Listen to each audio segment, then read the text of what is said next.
لوگوں نے تسلیم نہیں کیا۔ ظاہر سی بات ہے، جیسے نبی صلی اللہ علیہ وسلم دعوت فرما رہے تھے ایسے ہی پچھلے انبیاء نے بھی دعوت فرمائی، لوگوں کو بتاتے رہے، لیکن لوگ ایمان نہیں لاتے تھے، بات قبول نہیں کرتے تھے۔ بلکہ مسئلہ یہ ہوتا تھا کہ نہ صرف ایمان لاتے تھے، دعوت قبول نہیں کرتے تھے، بلکہ شدید تشدد کرتے تھے، وہ لوگ مخالفت بھی کرتے تھے، حتیٰ کہ وہ قتل کے اوپر بھی آ جاتے تھے اور اتنے زیادہ ایذائیں پہنچایا کرتے تھے۔ تو اس کے نتیجے میں کیا ہوتا تھا کہ اللہ سبحانہ تعالیٰ ان کو سخت عذاب میں مبتلا کر دیتے تھے۔ اب اگر کوئی بندہ یہ سوچے کہ اللہ تعالیٰ بندے کو عذاب دیتے ہیں، میں نے آپ لوگوں کو بار بار اس چیز کے اوپر کور کرنے کی کوشش کی، عذاب کی نسبت جب اللہ تعالیٰ کی طرف کر رہے ہیں تو اس کے پیچھے کا پورا ایک پس منظر ہوتا ہے۔ کئی انبیاء کو وہ قتل کر چکے ہوتے ہیں، ایذا پہنچا چکے ہوتے ہیں، بہت زیادہ ظلم و ستم جب روئے زمین کے اوپر پھیل جاتی ہیں، انسانیت جو ہے وہ ختم ہو چکی ہوتی ہے، اس وقت انبیاء کو بھیجا جاتا ہے۔ اب جیسے مشرکین مکہ کا آپ کو پتہ ہے، اتنی زیادہ جہالت ہو گئی تھی کہ وہ انسانوں کو مار کے قسمیں کھایا کرتے تھے کہ پیٹ چاک کر دیں گے، آنتوں کو منہ میں پکڑ لیں گے اور سر کی کھوپڑی میں شراب پئیں گے۔ اتنی زیادہ ان کی جہالت ہوتی تھی، اتنی زیادہ ان کے اندر بربریت ہوتی تھی کہ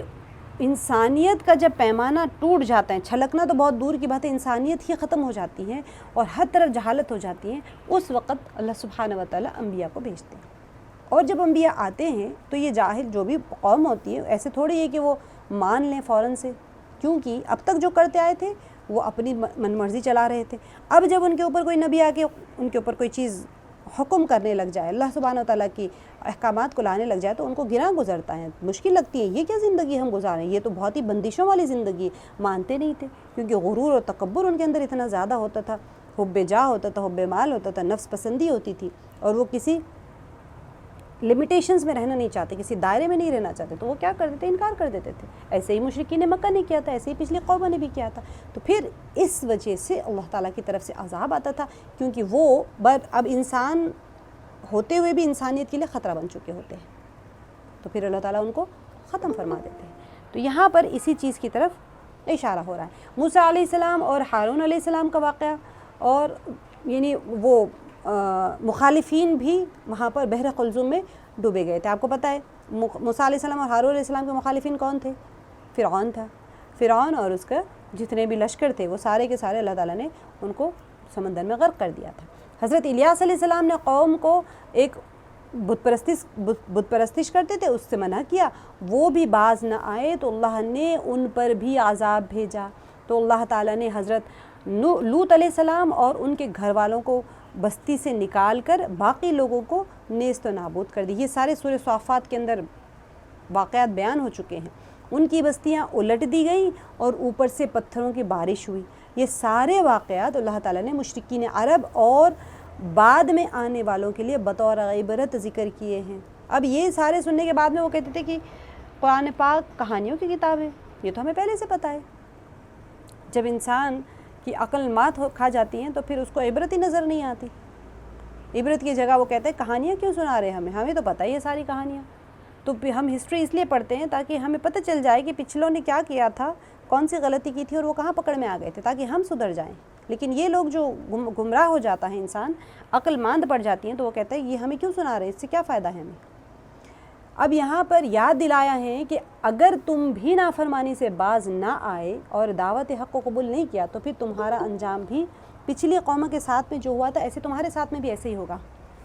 اب اسی سلسلے رسالت کی ایک کڑی کے طور پر حضرت یونس علیہ السلام کا ذکر ہو رہا ہے، ٹھیک ہے۔ اب یہاں پر جو بتایا جا رہے ہیں آیت کہ وَإِنَّ يُونُسَ لَمِنَ الْمُرْسَلِينَ، اور یونس علیہ السلام بھی اللہ کے رسولوں میں سے تھے، وہ صاحب وحی تھے، اور اللہ نے ان پر صحیفے بھی نازل فرمائے۔ صاحب وحی کون ہوتے ہیں؟ جن کے اوپر جبرائیل علیہ السلام وحی لے کر آتے ہیں، اور ان کے پاس صحیفے تھے، جیسے ابراہیم علیہ السلام کے پاس ان کے پاس کوئی کتاب نازل نہیں ہوئی تھی جیسے تورات ہے، انجیل ہے، ایسے نہیں، لیکن ان کے پاس صحیفے آتے تھے۔ تو پھر ان کے اوپر بھی صحیفے بھی نازل فرمایا، جو کہ بائبل میں صحیفے یوناہ یا صحیفہ یونافا کے نام پر شامل ہے۔ ان کے پاس کتابوں میں بھی ہے،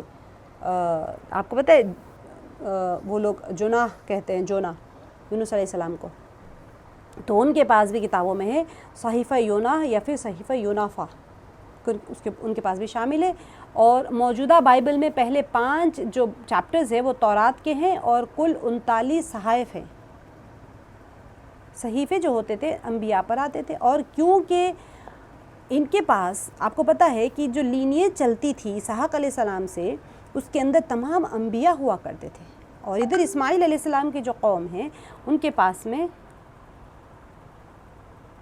اچھا کسی کو لنک گروپ کا نہیں آ رہا ہے تو ذرا آپ لوگ پلیز دیکھ لیجئے گا، اگر نہیں جوائن ہو پا رہے ہیں تو پلیز آپ لوگ ان کو گائیڈ کر لیجئے گا، آپ میں سے کوئی بھی ادھر خلاصۃ القرآن میں کوئی میسج کرے تو پلیز ان کو دیکھ لیجئے گا۔ اب ان کے پاس بھی صحیفے نازل اللہ تعالیٰ کی طرف سے صحیفے آتے تھے جو کہ بائبل میں بھی ہوا کرتے تھے۔ اب باقی جو انبیاء ہیں جن میں یونس علیہ السلام نبی کا یونس علیہ السلام جو تھے ان کے صحیفے بھی ہیں، آگے زبور ہیں اور آخر میں 4 انجیلیں ہیں۔ ان کے پاس جو بائبل کے اندر ہے، بائبل کی روایت ہے، جس طرح عیسائیوں نے انجیل کو بگاڑ دیا ہے، اسی طرح مقدس کتاب کہلانے والی تورات بھی انسانی ہاتھوں نے ہی بدل دیے، جو کہ آپ دیکھ سکتے ہیں وہ محفوظ نہیں رہی۔ اور یہود کے لیے بہت جگہوں پر جب قرآن پاک میں جہاں جہاں یہود کا تذکر آتا ہے ان کو یہی بار بار ان کے تاکید کی گئی کہ تم نے اپنے فائدے کے لیے، اپنی دنیا کمانے کے لیے تم نے اپنی آخرت کو داؤ پہ لگا لیا، اور ان کی جو کتاب تورات ہے اس کے اندر تم نے سارے تبدیلیاں کر لی، جو ان کی مرضی آتا، جو مالدار آتا تھا ان کے پاس میں اگر وہ کوئی مسئلہ پوچھتا تھا تو ان کے حساب سے تبدیل کر دیتے، جو غریب آتا اس کو صحیح مسئلہ بتا کے چلے جاتے۔ تو یہ اس طرح سے وہ تبدیلیاں کرتے رہتے تھے، کیونکہ میں نے آپ لوگوں کو بتایا تھا کہ ان کا جو مذہب تھا اس کے اندر ہر کوئی تورات نہیں پڑھتے تھے۔ مسائل جیسے ہمارا کوئی مسائل قرآن پاک پڑھ لیتے، ان کے پاس یہ ہوتا تھا کہ وہ چرچ میں یا ان کی جو جگہ ہوتی تھی، جہاں چرچ نہیں ہوتی تھی، خیر ان کی ایک جگہ ہوتی تھی، سیناگوگ شاید پتہ نہیں ان کو کیا کہتے ہیں، وہاں پہ جاتے تھے اور جو ان کا پادری کہتا تھا وہ ان سے سنتے تھے اور آ جاتے تھے، وہی عمل کرواتے تھے، وہی دعوت دیتے تھے، وہی دین کی باتیں بولتے تھے۔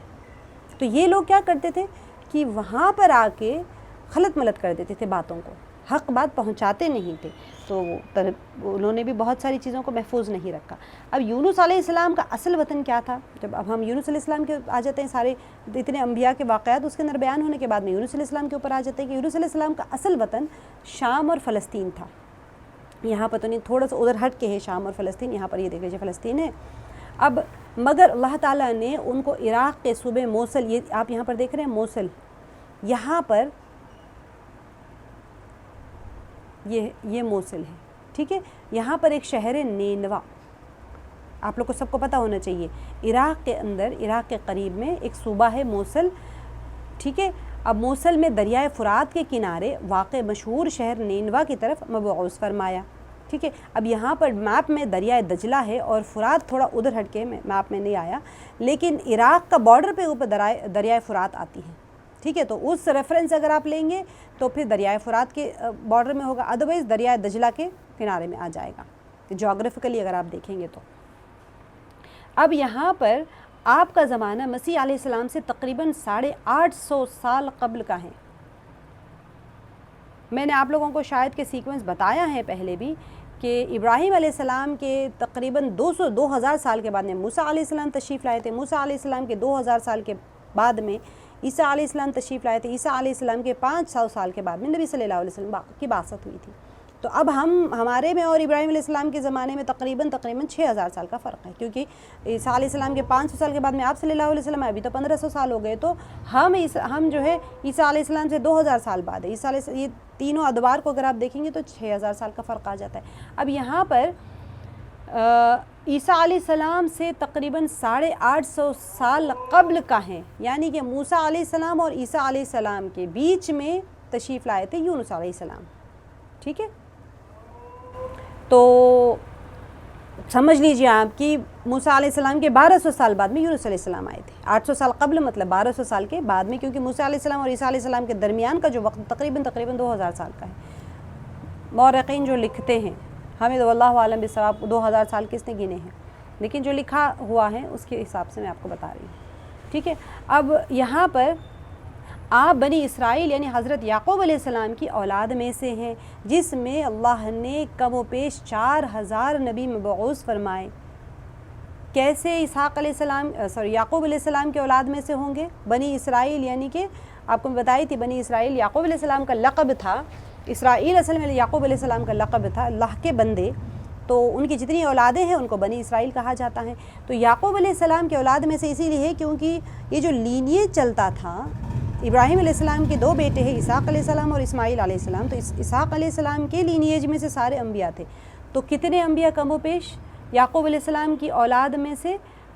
اللہ نے کم و بیش 4000 نبی مبعوث فرمائے، اور نینوا کا شہر ایک متمدن علاقہ تھا جہاں مستقل بادشاہت تھی، بہت ہی ایک سویلائزڈ آرگنائزڈ سٹی تھا وہ،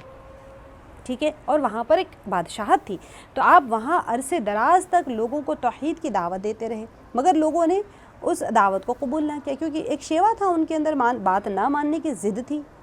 آخر آپ نے اللہ کے محکمے، ایک ہوتے اللہ تعالیٰ کے محکمے سے لوگوں کو وعید سنا دی، اللہ تعالیٰ کی طرف سے دعا کرتے رہے، دعوت دیتے رہے، دعا کرتے رہے، جب اللہ تعالیٰ سے ان کو پتہ چل گیا کہ اب یہ قوم کو ہدایت نہیں ملنے والی ہے، تو انہوں نے کہا کہ اب تمہارے پر ایک عذاب آنے والا ہے،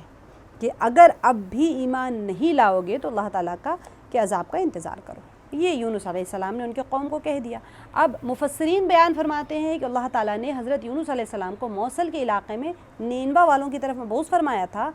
آپ نے انہیں اللہ کی طرف بلایا، انہوں نے آپ کی تکذیب کی اور کفر اور عناد پر اڑے رہے، ضدم ضدی اور کفر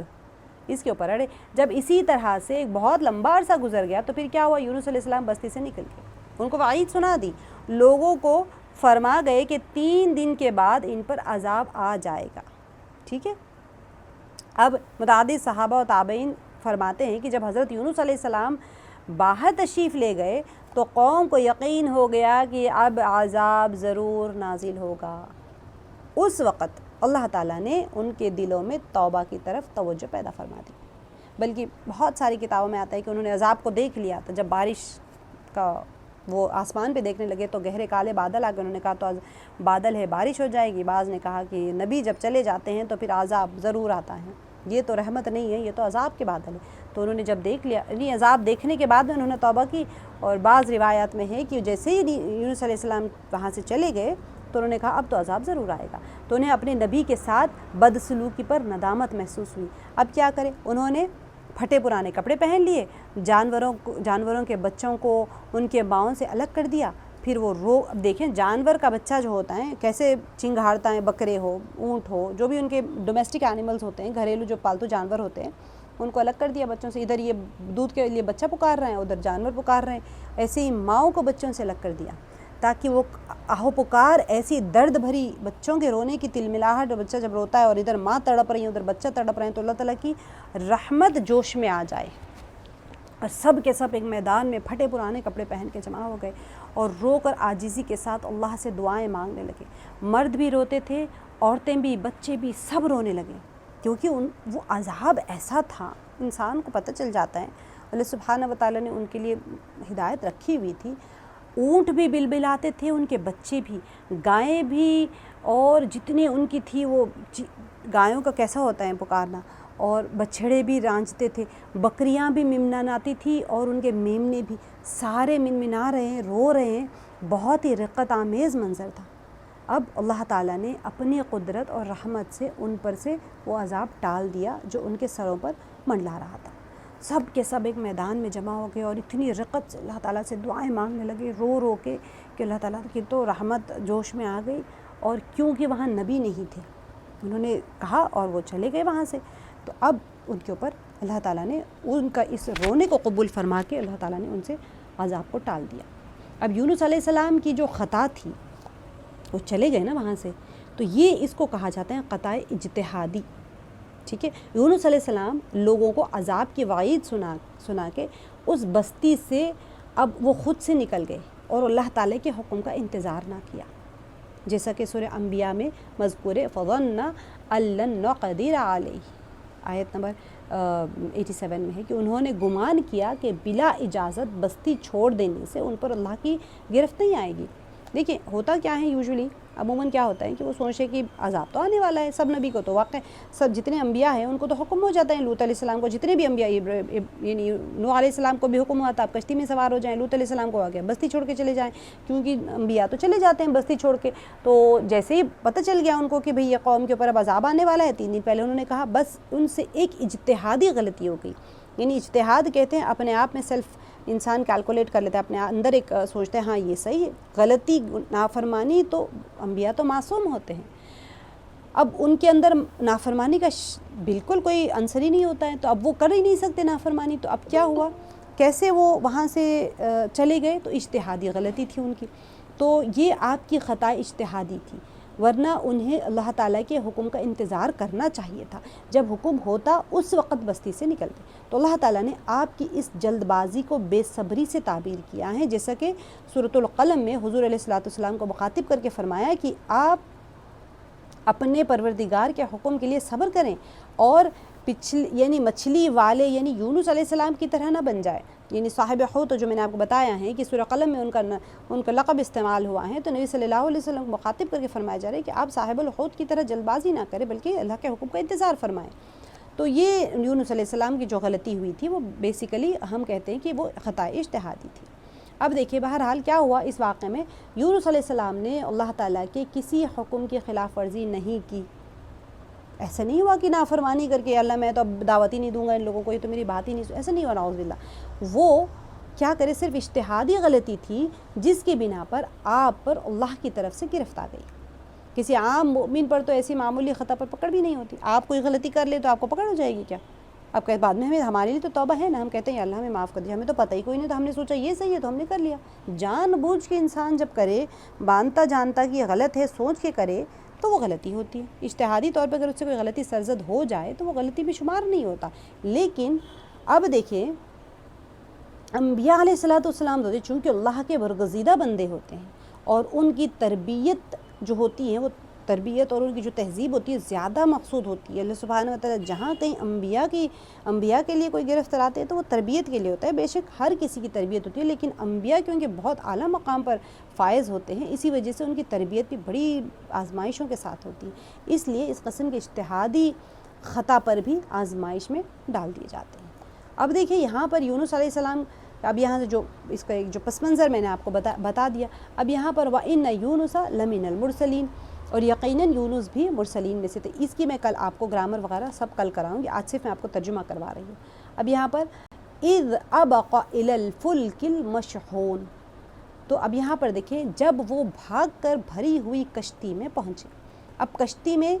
سوار ہو گئے وہ، ٹھیک ہے۔ بہرحال یونس علیہ السلام نے کیا کیا، قوم کو وعید سنا کر بستی سے نکل کھڑے ہوئے اور اللہ کا حکم کا انتظار نہیں کیا، اور پھر وہ اب از خود انہوں نے اس کو اللہ تعالیٰ کی طرف سے ایک اپنے لیے گرفت سمجھ لی، کیونکہ جیسے ہی اب دیکھیں کشتی پہ سوار ہونے کے بعد میں کیا ہوا، دیکھیں پھر وہ بھاگ کر بھری ہوئی کشتی میں پہنچے، جب کہ وہ بھاگے بھری ہوئی کشتی کی طرف، اباق کا معنی ہے غلام کا اپنے آقا سے بھاگ جانا، ٹھیک ہے۔ حدیث میں آتا ہے کہ جو غلام اپنے آقا سے بھاگ جائے اس کی نماز قبول نہیں ہوتی جب تک کہ وہ واپس نہ آ جائے۔ بستی سے نکل کر دریا کے کنارے پہنچے، اس وقت ایک کشتی مسافروں سے بھری ہوئی کھڑی تھی۔ اب وہ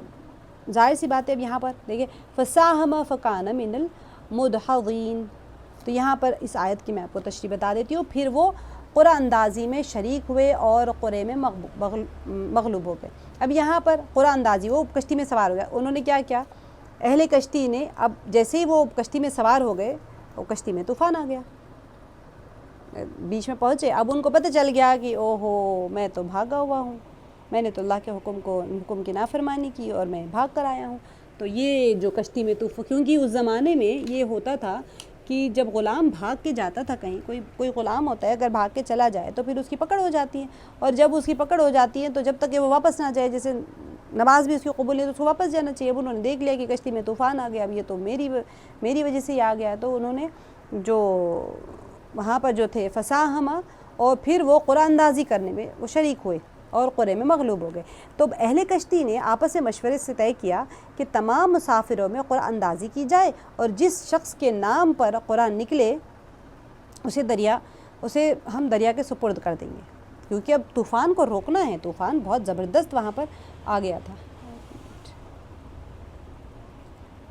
اب طوفان ایسا آیا، سب کو پتہ تھا کشتی والوں کو کہ بھئی کوئی نہ کوئی اس کے اندر بھاگا ہوا غلام ہے، اب جب تک کہ ہم اس کو کشتی میں نہیں پھینک دیں گے یہ طوفان تھمنے والا نہیں ہے۔ تو یونس علیہ السلام کا حلیہ مبارک تو ظاہر سی بات ہے بہت ہی متبرک نبی ہے، تو ان کے چہرے انور سے تو وہ نورانیت اور ان کے لباس اور ہر چیز سے وہ ظاہر ہوتے ہیں، تو انہوں نے کہا یہ تو نہیں ہو سکتے بھاگے ہوئے غلام، یہ ہم کیسے وہ کریں، تو پھر بھی قرعہ اندازی میں ان کو شامل کر لیا۔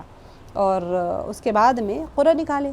تو اب یہاں پر کیا ہوا تھا، قرہ اندازی کی جائے اور جس شخص کا نام پہ قرہ نکلے اسے دریا کے سپرد کر دیا جائے۔ فساہمہ، بس یونس علیہ السلام بھی قرہ اندازی میں شریک ہوئے۔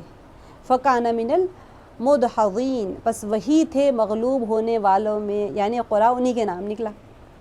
اب سب پریشان ہو گئے، اب ایسے کیسے ہو سکتا ہے، تاکہ انہیں دریا میں پھینک دیا جائے۔ جیسے قرآن اندازی میں وہ لوگ تو سب سے پہلے تو ان کو قرآن اندازی میں شمار ہی نہیں کرنا چاہ رہے تھے کہ بھئی اتنے نیک برگزیدہ بندے، ان کو کیسے قرآن اندازی میں شمار کیا جائے۔ تو جب ڈالے تو اٹھائے بھی وہی قرآن، جب اٹھائے تو انہی کا نام نکل آیا، تو کہا کہ چلو بھی ان کو ہم دریا کے سپرد کر دیتے ہیں۔ اب قرآن اندازی میں یونس علیہ السلام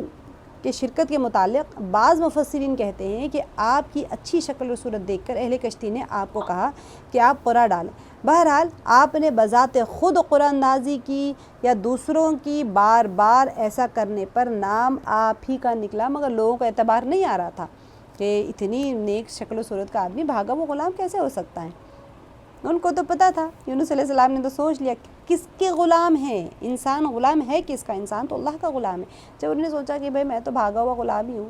میں نے تو اللہ کی نافرمانی کی ہے، ان کو پتہ چل گیا، احساس ہو گیا، اندازہ ہو گیا، تو انہوں نے کہا کہ اوہو یہ تو میرے لیے ہی ہے، جب اتنے بار قرآن ڈال رہے ہیں انہی کا نام آ رہا ہے۔ اب انہوں نے کہا کہ چلو مجھے اٹھا کے پھینک دو۔ یونس علیہ السلام خود سمجھ گئے کہ اپنے آقا سے بھاگے ہوئے وہی ہیں، لہٰذا وہی مجرم ہے اور انہی کو پانی کے سپرد کر دینا چاہیے۔ باقی لوگوں کی جان بچانے کی خاطر اپنی جان کی قربانی دے دینی چاہیے۔ چنانچہ انہوں نے کیا کیا، خود پانی میں چھلانگ لگا دی، یا لوگوں نے کشتی سے نیچے پھینک دیا، آپ دریا میں پہنچ گئے۔ جس طرح سے بھی ہو، جیسے بھی ڈیسائیڈ ہوا وہ ان کو دریا میں ڈال دیا گیا۔ اب یہاں پر جو آیت ہے فَالْتَقَمَهُ الْحُوتُ فَهُوَ مُلِيمٌ، پھر مچھلی نے انہیں نگل لیا، جبکہ وہ اپنے آپ کو ملامت کر رہے تھے۔ ملیم ملامت کرنے کے لیے آتا ہے، تو یہ مچھلی کے پیٹ میں پہنچ گئے۔ اب اللہ تعالیٰ کی قدرت کہ جہاں آپ پانی میں کودے، آگے مچھلی منہ کھولے کھڑی تھی، کیونکہ وہ تو ہر چیز مشیت الہی کے مطابق طے تھا۔ کہتے ہیں نا جب انسان سمندر اسی کو غرق کر سکتا ہے جس کو حکم ہو غرق کرنے کا، جسے موجیں اچھال دے اسے کہاں سمندر غرق کر سکتا ہے۔ اللہ کا حکم ہے موجوں کو کہ تم نہیں نگل سکتے ہو، مچھلی کو کہا کہ نگل جاؤ، تو فَالْتَقَمَهُ الْحُوتُ، تو پھر یہاں پر پھر اس مچھلی نے آپ کو لقمہ بنا لیا، یعنی سالم نگل گئی۔ آپ کو پتہ ہے بڑے بڑے بلو ویلز یا پھر اس طرح کے جو ہوتے ہیں مچھلیاں ہوتے ہیں وہ لوگ ایسے ہی نگل جاتے ہیں۔ وَهُوَ مُلِيمٌ، تو اور آپ اس وقت ملامت والے تھے۔ ملیم کا مطلب یہ ہے کہ وہ اپنی جو انہوں نے ان سے جو سرزد ہو گئی تھی نا، کارگزاری کیا تھی ان کی، وہ اپنے بستی والوں کو چھوڑ کے آ گئے تو وہ اپنی کارگزاری کی بنا پر ملامت زدہ ٹھہرے، یا پھر یہ کہ وہ اپنی لغزش پر خود اپنے آپ کو ملامت کر رہے تھے۔ آپ مچھلی کے پیٹ میں کتنا عرصہ رہے، اس کے متعلق روایت مختلف ہے، جسے لوگ کہتے ہیں 40 دن، بعض روایت میں ہے کہ وہ 7 دن رہے، بعض تفاسیر میں 1 دن، بعض میں 3 دن اور بعض میں 40 دن کا ذکر بھی آتا ہے۔ واللہ عالم بالصواب۔ جیسے ابراہیم علیہ السلام کے بارے میں کہ وہ کتنے دن آگ میں رہے، بہت سارے مختلف اس کے بارے میں روایات ہیں، ٹھیک ہے، کچھ دن 3 دن، 5 دن، 10 دن، 11 دن، 40 دن، تو اس طرح سے یہ طے نہیں ہے، کیونکہ وہ مقصد بھی نہیں ہوتا ہے۔ کتنے دن مچھلی کے پیٹ میں رہے مقصد نہیں ہے، اصل چیز یہی ہوتی ہے۔ اگر آپ کہیں، میں ایک واقعہ سناؤں آپ کو، ٹھیک ہے، مقصد کیا ہوتے ہیں، اللہ سبحانہ وتعالیٰ ہمیں یہ واقعہ کیوں سنا رہے، وہ کتنے دن مچھلی کے پیٹ میں رہے سنانا مقصد نہیں، وہ اصل مقصد انہوں نے اللہ کی نافرمانی کی اور مچھلی کے پیٹ میں تھے۔ بہت ساری وجوہات ہیں جو ان کے مقاصد ہے، میں آپ لوگوں کو انشاءاللہ اس کو ڈسکس کروں گی، اگر آج ٹائم کافی ہو جائے تو یہی ہمارا مکمل ہو جائے۔ کل انشاءاللہ میں آپ کو بتاؤں گی کہ ہم اس سے کیا کیا سبق سیکھتے ہیں، سیکھنے کا مقصد کیا ہے، ہمیں یونس علیہ السلام کے واقعے سے کیا ہم سیکھنا چاہیے۔ تو مچھلی وہاں تیار تھی، انہوں نے اس کو یونس علیہ السلام کو نگل لیا۔ اب یہاں پر فلولا انہ کان من المسبحین، چنانچہ اگر وہ تسبیح کرنے والوں میں سے نہ ہوتے، لبث فی بطنہ الی یوم یبعثون، تو وہ اس دن تک اسی مچھلی کے پیٹ میں رہتے جس دن مردوں کو زندہ کیا جائے گا۔ تو اللہ نے فرمایا کہ دیکھو بھئی، اگر یہاں پہ جو ہے کہ اگر آپ تبلیغ کرنے والوں میں نہ ہوتے، للبث فی بطنہ الی یوم یبعثون، تو وہ تو دوبارہ اٹھائے جانے تک، یعنی قیامت تک مچھلی کے پیٹ میں ہی رہتے۔ بعض کہتے ہیں کہ اس سے مجازی معنی مراد ہے،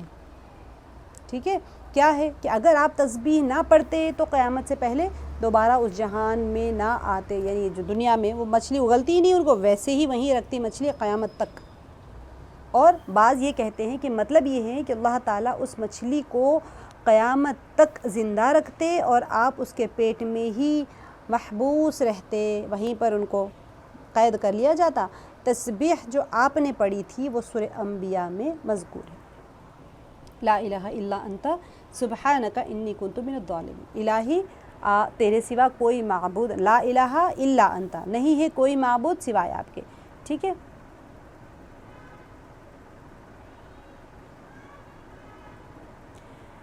تو ہر عیب اور نقص سے پاک ہے۔ اچھا یہاں پر چھوڑو پرنٹ مسٹیک ہے، لا الہ الا انت سبحانک آنا تھا، یہاں پر تھوڑا سا پرنٹ مسٹیک آ گیا، میرے سے غلطی ہو گئی۔ سبحانک، آپ ہر عیب سے پاک ہیں، انی کنت من الظالمین، یہاں پر یہ بھی دو مسٹیک سے میں اس کو کریکٹ کر کے آپ لوگوں کو PDF بھیج دوں گی انشاءاللہ۔ بے شک میں ہی زیادتی کرنے والوں میں ہوں، یعنی میں ہی قصوروار ہوں، انی کنت من الظالمین، بے شک میں ہی ظالم لوگوں میں سے، یعنی ظلم کرنے والوں میں سے ہوں۔ ظالم آپ نے پڑھ لیا، ظلم کرنے والا اس میں فاعل میں سے، ٹھیک ہے۔ تو یہ تسبیح وہ پڑھتے رہے مچھلی کے پیٹ میں، اور بہت آہوزاری سے انہوں نے دعا کی۔ جب آپ نے مچھلی کے پیٹ میں یہ تسبیح بیان کی تو اسے عرش کے ارد گرد والے فرشتوں نے سنا اور عرض کیا، مولا کریم یہ کمزور اور نحیف سی آواز کس کی آ رہی ہیں؟ تو اللہ تعالیٰ نے کیا فرمایا، میرے بندے یونس علیہ السلام کی تسبیح ہے جو اس وقت سمندر کی تہوں میں مچھلی کے پیٹ میں ہیں۔ تو فرشتوں نے کہا، کیا وہی یونس علیہ السلام جس کے نیک اعمال ہر روز آپ کی بارگاہ میں پیش ہوتے ہیں؟ نبی ہے، ڈیفینیٹلی ان کے تو اعمال پیش ہی ہوتے ہیں۔ تو پھر اللہ تعالیٰ نے کیا فرمایا، ہاں پھر فرشتوں نے بارگاہ رب العزت میں سفارش کی کہ مولا کریم اپنے بندے کو اس مصیبت سے نجات دے۔ میں نے آپ کو بتایا تھا حاملین عرش جو ہوتے ہیں، سورہ زخرف ہم کر رہے تھے یا پھر سورہ زمر میں میرے خیال میں، کہ حاملین عرش جو ہوتے ہیں نیکوکار مؤمنین بندوں کے لیے دعائے مغفرت کرتے ہیں۔ جب انسان دنیا میں روئے زمین کے اوپر ہوتا ہے، پریشانیاں اس کو جب آتی ہیں یا جیسے بھی ہوتا ہے، حاملین عرش اس کے لیے دعا کرتے ہیں، فرشتے دعا کرتے ہیں ہماری پریشانیاں، ہماری بلائیں، ہماری ہر چیز کو دور کرنے کے لیے۔ تو یہاں پر بھی وہی ہو رہا ہے کہ اچھے دنوں میں جب اعمال جاتے ہیں اوپر، آپ کی آواز سے فرشتے مانوس رہتے ہیں، تو پھر جب برے دنوں کی آواز آپ کی نحیف سی کمزور سی آواز جاتی ہے تو اللہ تعالیٰ جب کہتے رہے یہ میرا فلاں نیک بندہ ہے جو اچھے دنوں میں، یونس علیہ السلام کے علاوہ آپ کے ساتھ میں بھی، ہر ایک کے ساتھ میں بھی یہی ہوتا ہے، تو فرشتے سفارش کے طور پہ دعا کرتے ہیں جیسے یہاں پر کر رہے ہیں۔ پھر فرشتوں نے بارگاہ رب العزت میں سفارش کی کہ مولا کریم اپنے بندے کو اس مصیبت سے نجات دے۔ ترمذی شریف کی روایت میں حضور علیہ الصلوۃ والسلام کا ارشاد موجود ہے، یہی یونس علیہ السلام والی دعا ہیں، یعنی لا الہ الا انت سبحانک انی کنت من الظالمین۔ جو شخص مصیبت کے وقت یہ دعا کرے گا اللہ تعالیٰ ضرور اس کو قبول کرے گا اور مصیبت سے رہائی عطا کرے گا۔ مطلب یہ کہ یہ دعا صرف یونس علیہ السلام کے ساتھ خاص نہیں ہے، بلکہ اللہ تعالیٰ ہر انسان کو، جو انسان بھی مصیبت کے وقت میں اس دعا کو پڑھے گا، اس کی برکت سے اس کی مصیبت دور کر دیں گے اللہ سبحانہ و تعالیٰ۔ تو یہ ہم آیت کریمہ جو ہم کہتے ہیں لا الہ الا انت سبحانک انی کنت من الظالمین، ہر پریشانی ہر مصیبت کے وقت میں، ترمذی شریف کی حدیث مبارکہ سے ثابت ہے کہ جب کوئی انسان پریشان زدہ ہوتا ہے اور اس دعا کو ذریعے سے اللہ تعالیٰ سے دعا کرتا ہے تو اس کی دعا ضرور قبول ہوتی ہے، اللہ تعالیٰ اس کی مصیبت کو دعا کی برکت سے دور کر دیتے ہیں۔ آگے دیکھیے فَنَبَذْنَاهُ بِالْعَرَاءِ وَهُوَ سَقِيمٌ، آیت نمبر 145 میں، پھر ہم نے انہیں ایسی حالت میں ایک کھلے میدان میں لا کر ڈال دیا کہ وہ بیمار تھے۔ اب دیکھیے یونس علیہ السلام کی دعا کی قبولیت کے نتیجے میں اللہ تعالیٰ نے فرمایا فَنَبَذْنَاهُ بِالْعَرَاءِ، ہم نے ان کو ایک چٹیل میدان میں پھینک دیا، حکم دے دیا مچھلی کو کہ جاؤ اب وہاں پر ایک میدان کے اوپر میدان میں ان کو ڈال دو، وَهُوَ سَقِيمٌ، اور آپ بیمار تھے۔ یہ بیماری کیوں تھی؟ وہ مچھلی کے پیٹ میں تھے نا اتنے دنوں، تو وہ ایسے ہو گئے تھے بالکل نومولود بچے کی طرح، ان کی بال بھی چلے گئے ان کے سارے، اور بہت نازک جسم ہو گئے تھے وہ۔ تو اللہ تعالیٰ کی منشا تھی کہ مچھلی کے پیٹ میں یونس علیہ السلام کی ہڈیاں اور گوشت صحیح سلامت رہے، البتہ اوپر کی کھال جو تھی وہ متاثر ہو کر نہایت نرم ہو گئی تھی، بالکل اسی طرح جس طرح نومولود بچے کی کھال بالکل نرم اور بالکل نازک ہوتی ہے۔ ٹھیک ہے، آپ کی اسی حالت کو بیماری سے تعبیر کیا گیا ہے۔ اس کے بعد اللہ تعالیٰ نے اس حالت میں بھی یونس علیہ السلام کی خاص مدد کی اور اپنی قدرت تامہ اور حکمت بالغہ سے۔ اب دیکھیں یونس علیہ السلام، ابھی ایسے ہی کوئی تھا ہوگا میدان میں، تو اب آپ کو نیٹ پہ سے ملا تو ڈال دی میں، یہاں بالکل ایک چٹیل میدان تھا، وہاں پر ایک بیل بھی لگوائی تھی اللہ سبحانہ و تعالیٰ نے، تو ایک مچھلی آئی ان کو اگل کے چلی گئی، تو وہ اتنے دن، جتنے بھی دن مچھلی کے پیٹ میں تھے، ظاہر سی بات ہے اس کے کیمیکلز ہوتے ہیں نا، پھر پیٹ تو ہاضمے کی جگہ ہوتی ہے نا، ایسے تھوڑی بستر لگا ہوا ہے کہ آپ وہاں سو جائیں، تو وہ سارے انزائمز ان کے باڈی کے اوپر افیکٹ کر رہے ہیں، مگر مچھلی کو تو حکم دے دیا تھا کہ ان کے ہڈیوں کو اور ان کے جوڑوں کو اور ان کے جسم کو خراب نہیں کرنا، تو مچھلی سکویز کر دیتی ہے نا، جسم کو ختم کر دیتی ہے دبا کے، تو وہ تو حکم تھا کہ کچھ نہ کرے، لیکن ان کے باڈی کے اوپر سارے کیمیکلز کے اوپر اثر ہو رہا تھا، تو جب پھینک گئے تو وہ بہت، ان کی جو جلد تھی وہ بہت بوسیدہ ہو گئی تھی، تو پھر آگے اللہ تعالیٰ نے فرمایا فَأَنبَتْنَا عَلَيْهِ شَجَرَةً مِّن يَقْطِينٍ، اور ان کے اوپر ایک بیل دار درخت اگا دیا،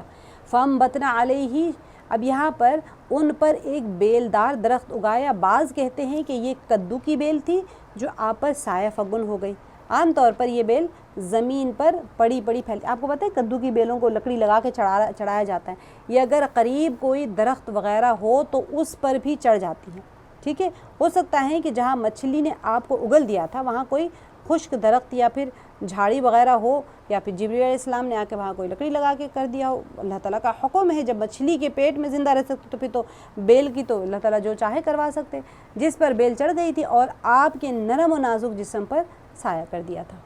ٹھیک ہے، جو کدو کی بیل ہوتی ہیں، مگر کدو میں اللہ نے یہ تاثیر رکھی ہے کہ مرطوب ہونے کے باوجود ذہن، عقل اور دماغ کو تازگی بخشتی ہے۔ نبی پاک صلی اللہ علیہ وسلم بہت ہی شوق سے تناول فرماتے تھے، حضور علیہ السلام کدو کا سالن بڑے شوق سے تناول فرماتے تھے۔ اس بیل کے پتے بڑے بڑے اور نازک ہوتے ہیں، مگر ان کی خصوصیت یہ ہے کہ آپ لوگ کو پتہ ہوگا یا نہیں ہوگا کہ ان کے جو کدو کی بیل ہوتی ہے اس کے پاس میں مکھیاں نہیں بیٹھتی، اس جھاڑ کے اوپر ہمیشہ درختوں کے اوپر مکھیاں ہوتی ہیں، لیکن کدو کی بیل کے اوپر مکھیاں نہیں ہوتی ہیں، چنانچہ کدو کی یہ بیل یونس علیہ السلام کے نازک کھال کے لیے مزید آرام اور آسائش کا ذریعہ بنی۔ اب ظاہر سی بات ہے زخم کے اوپر تو مکھیاں بیٹھیں گی نا، کہ مکھیاں نہیں ہوں گے تو وہاں کیڑے پیدا ہو جائیں گے، تو ان کے لیے اینٹی سیپٹک کام کر رہی تھی وہ، اور نرم بھی تھی بہت زیادہ، تو ان کی جلد کو لگ جائے تو چھل نہیں جا رہی تھی چمڑی ان کی۔ پھر آپ کی جو خوراک ہے اس کے لیے اللہ تعالیٰ نے ایک ہرنی کو بھیج دیا جس کا دودھ آپ پی لیتے تھے، روز جنگلی ہرنی تھی، روز صبح شام آتی تھی اور آپ ان کا دودھ پی لیتے تھے، اور وہ کدو جو تھا وہ کدو کھا لیتے تھے۔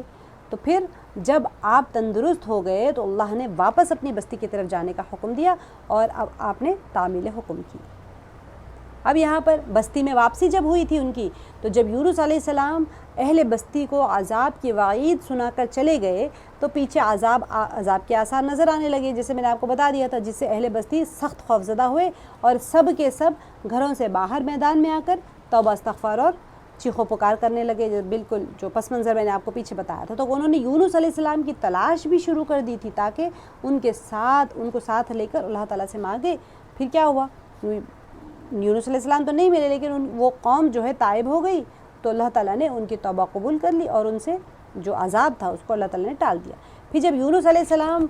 تندرست ہو کر اللہ تعالیٰ کے حکم سے بستی میں واپس آ گئے تو لوگوں نے اللہ تعالیٰ کا شکر ادا کیا۔ سورہ یونس میں موجود ہے، ابھی جو سورہ یونس کا ایک آیت جو آپ لوگوں کو ہے وہ یہ فَلَوْلَا كَانَتْ قَرْيَةٌ آمَنَتْ فَنَفَعَهَا إِيمَانُهَا إِلَّا قَوْمَ یونس، کہ انسانی تاریخ کا ایک ہی واقعہ ہے کہ کسی قوم پر عذاب نمودار ہونے کے بعد اسے نجات مل گئی ہو، یہ تو صرف قوم یونس علیہ السلام کے ساتھ ہی، اور باقی کسی قوم کے پاس عذاب آیا اور نہیں، ٹلنے کا سوال ہی نہیں تھا، ان کے پاس عذاب آیا اور پھر وہ عذاب میں مبتلا ہو گئے۔ پھر اللہ تعالیٰ نے فرمایا فَأَرْسَلْنَاهُ إِلَىٰ مِائَةِ أَلْفٍ أَوْ يَزِيدُونَ، اور ہم نے انہیں 1,00,000 بلکہ اس سے بھی زیادہ لوگوں کے پاس پیغمبر بنا کر بھیجا تھا۔ یونس علیہ السلام کی واپسی کا ذکر کرتے ہوئے اللہ تعالیٰ نے فرمایا کہ ہم نے ان کو 1,00,000 یا اس سے زیادہ لوگوں کی طرف بھیجا تھا۔ اب وہ جو بستی کے لوگ تھے وہ 1,00,000 اور اس سے زیادہ تھے، ٹھیک ہے، تو اس سے وہی آپ کی بستی مراد ہے جس کی آبادی اتنی تھی۔ اب ترمذی شریف میں 1,20,000 کا ذکر آتا ہے، بعض کہتے ہیں کہ بالغ مرد و زن تو 1,00,000 تھے اور باقی 20,000 جو ہے بچے تھے۔ اب یہ تو کاؤنٹ کے اوپر ہے، مفسرین کا جو لکھنا ہے کہ کتنے لوگ تھے، 1,20,000 تھے، کوئی کہتے 1,00,000 تھے۔ بہرحال یہاں پر فآمنوا فمتعناہم إلی حین، پھر وہ ایمان لے آئے تھے اس لیے ہم نے انہیں ایک زمانے تک زندگی سے فائدہ اٹھانے کا موقع دیا۔ تو فرمایا فآمنوا، وہ لوگ ایمان لے آئے جو بستی والے تھے، کفر و شرک اور برائی سے باز آ گئے، اور پھر ہم نے ان کو ایک مقررہ وقت تک فائدہ پہنچایا۔ جب تک وہ لوگ ایماندار رہے اللہ کی طرف سے انہیں آرام اور راحت بھی ملتی رہی۔ ظاہر سی بات ہے انسان جب ایمان پر رہے گا تو اس کو ساری نعمتیں ملے گی، پھر جب زمانے بدل گیا اور وہ پھر اپنی پرانی روش پر آ گئے تو اللہ نے ان پر انعام اور اکرام کا دروازہ بھی بند کر دیا۔ عموماً ہوتا یہی ہے۔ یہ سورہ یونس کا ہے کہ فلولا کانت قریۃ آمنت۔ اب یہاں پر جو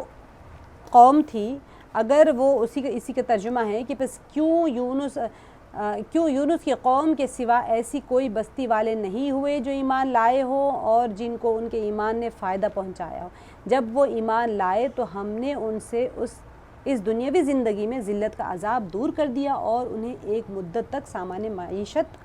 عطا کی۔ اب یہاں پر اللہ سبحانہ وتعالیٰ اسی طرف اشارہ فرما رہے ہیں کہ جب کوئی قوم کے اوپر عذاب آ جاتا ہے، ڈیفینیٹلی کسی کے اوپر عذاب آنے کے بعد میں تو ٹلتا نہیں ہے، لیکن اگر کوئی قوم احکام کو مان کر چلے تو پھر اس صورت میں ان کے اوپر عذاب نہیں آتا۔ تمہاری نافرمانیاں جو تم کرو گے تو اس کے بعد میں تم نتیجہ اس کا بھگتو گے۔ تو یہ تھا ہمارا یونس علیہ السلام کا واقعہ۔ اب آپ لوگوں کو میں یہ PDF شیئر کر دوں گی، آپ لوگوں کو یہ جو ٹرانسلیشنز ہے نا آیت، اس کا لفظی ترجمہ باب محاورہ ترجمہ پڑھ لینا ہے، ٹھیک ہے۔ کل انشاءاللہ میں خود آپ لوگوں کو سمجھاؤں گی، کل آپ لوگ پڑھ کے آئیے گا تو آپ لوگوں کو گرامیٹیکلی بھی جو ہم نے پڑھا ہے وہ بھی اور لفظی ترجمہ بھی میں آپ لوگوں کو بتا دوں گی، اور اس کے اندر جو سحرفی وہ ہے، یہ جیسے اب یہاں پر ہے یقطین ہے تو قاف طا نون ہے تو بیلدار درخت، یہ جو تھوڑے سے ورڈز ہے 8 9 یا 10 ورڈز ہے، آپ لوگوں کو اس کو یاد کر لینا ہے تاکہ جہاں جہاں ریپیٹ ہو جائے قرآن پاک میں تو آپ کو پتہ چل جائے، یا پھر ایک نیا ورڈ سیکھ لیں گے آپ۔